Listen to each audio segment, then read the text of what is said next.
Nakapag-share ba kami nito? Ay, nakuha pa kayong idea? Yes. Yan, okay. So actually, kung manok lang talaga, walang hanggang kumagahin, siguro tayo, talagang marami tayong may share. Pero, ganun pa man, gagawa natin ang paraan na kunting-kunting may makukuha kayo sa aming idea. Sino ba ang gumagamit ng incubator dito? Okay? Yun. Okay, meron. Alam niyo ba na yung machine na yan, pag wala tayong maayos na incubator, mahihirapan din po tayo. Kahit anong galing po natin na magpaitlog sa ating mga inahin. So, bali wala yung pag hindi natin alam at patakbuhin itong machine na ito. Okay? So, dapat prior sa paglagay po natin o bago tayo mag-incubate ng mga ito, dapat po napatakbo na natin yan. Which is, di alam kung pinagawa mo. Diba, Milo? Dapat patakbuhin na natin yan 2 araw pa lang. Ang higit sa lahat, dapat i-calibrate po natin. Yearly, mayroong maintenance yan. Yung nilalagay po natin na thermometer sa loob na lagi natin binabasihan sa temperatura, dapat lagi may isa na kasama.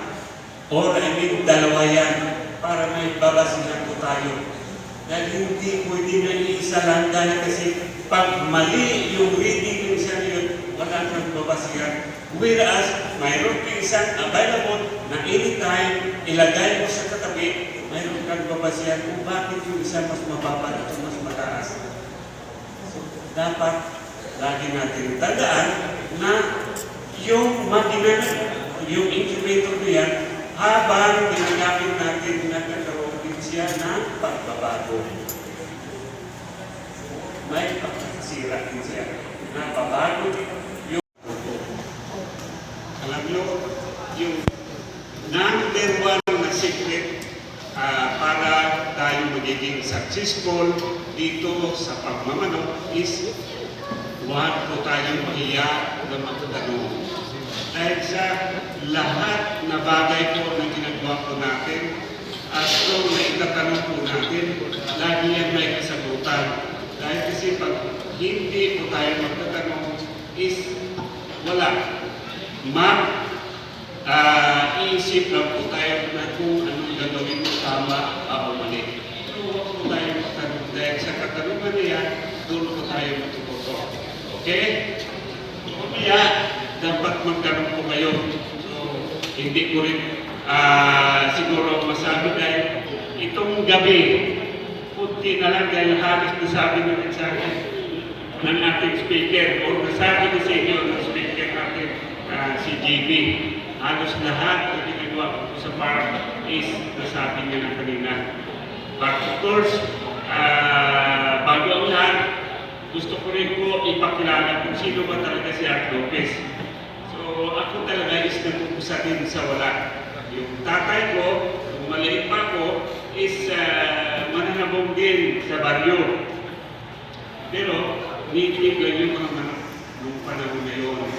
So, tuwing pista sa amin sa baryo, ang daming tao dahil yung baryo na yan is talagang yun siguro yung every year na pag-pista is yung ang dinadayo.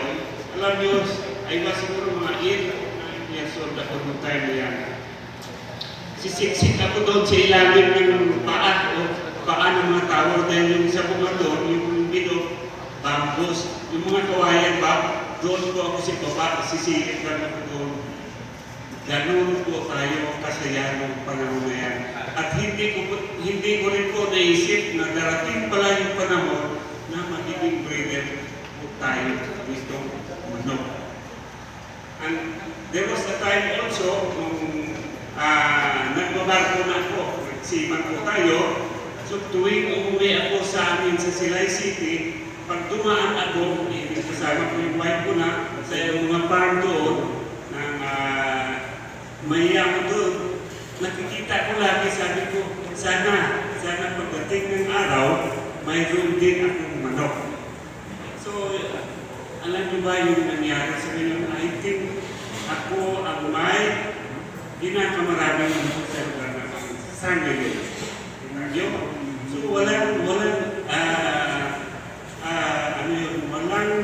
imposible as long na minimikhi natin, as long na ginagawa natin ang paraan.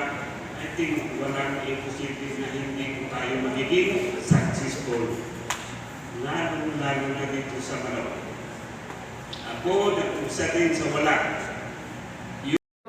Surigao del Norte, basta Tatak Excellence, subo na magaling! Okay, thank you po, thank you so much. Thank you. Maraming salamat po. Surigao yun. Okay?